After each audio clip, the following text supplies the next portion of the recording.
Assalamualaikum warahmatullahi wabarakatuh.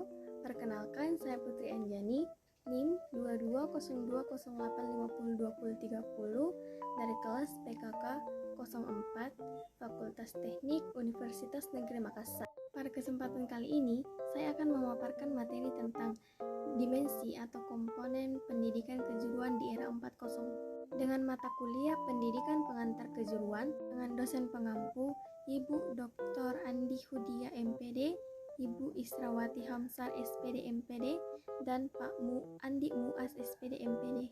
Baiklah, untuk mempersingkat waktu, langsung saja ke pembahasannya, yaitu dimensi atau komponen pendidikan kejuruan di era 4.0. Di era 4.0, pendidikan kejuruan memegang peran yang sangat penting dalam menghadapi tantangan revolusi industri 4.0.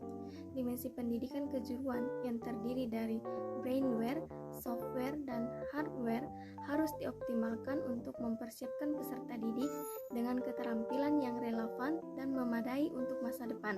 Adapun peran masing-masing dimensi pendidikan kejuruan di era 4.0 yaitu yang pertama, brainware. Brainware dalam pendidikan kejuruan terdiri dari 3 komponen utama, yaitu yang pertama, peserta didik, merupakan individu yang mengikuti program pendidikan kejuruan. Peserta didik harus memiliki keterampilan teknis dan keterampilan soft skill yang dibutuhkan di era 4.0, seperti kemampuan berpikir kritis, inovatif, kolaboratif, dan komunikatif. Peserta didik juga harus memiliki motivasi dan keinginan untuk terus belajar dan mengembangkan diri. Yang kedua yaitu pendidik, merupakan individu yang bertanggung jawab dalam mengajar dan membimbing peserta didik. Pendidik harus memiliki keterampilan teknis yang memadai dan mengikuti perkembangan teknologi terbaru. Selain itu, pendidik juga harus mampu mengembangkan keterampilan soft skill peserta didik dan mengintegrasikan teknologi dalam mode pembelajaran.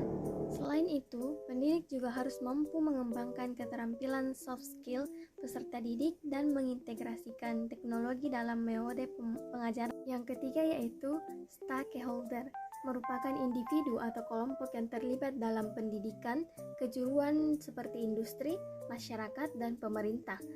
Stakeholder harus terlibat aktif dalam mendukung pendidikan kejuruan dengan memberikan dukungan dan masukan untuk mengembangkan kurikulum dan pengajaran yang relevan dengan kebutuhan individu dan masyarakat. Selain itu, stakeholder juga dapat memberikan peluang kerja atau magang bagi peserta didik setelah lulus. Peran yang kedua yaitu software. Software dalam pendidikan kejuruan terdiri dari 3 komponen utama, yaitu yang pertama, kurikulum, merupakan rencana pembelajaran yang mencakup tujuan, materi, metode, dan penilaian.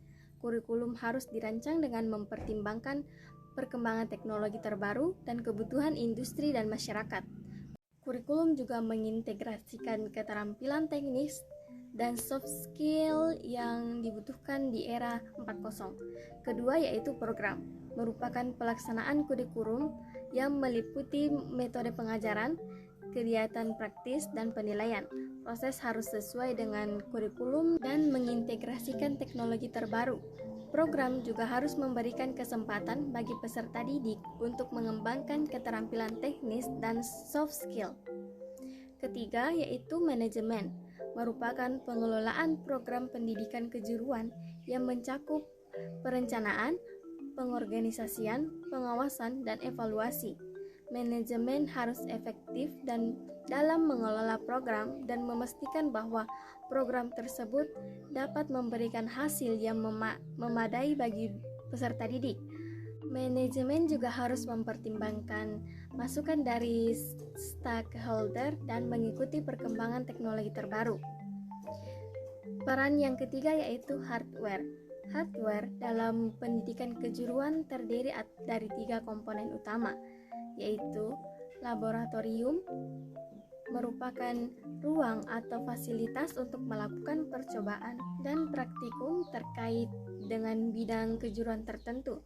Laboratorium juga harus dilengkapi dengan peralatan dan instrumen yang memadai dan sesuai dengan kebutuhan industri dan masyarakat.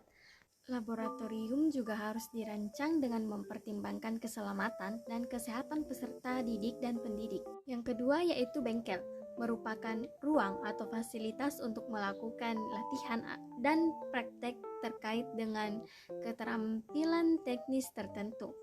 Bengkel juga dilengkapi dengan alat dan mesin yang memadai dan sesuai dengan kebutuhan industri dan masyarakat.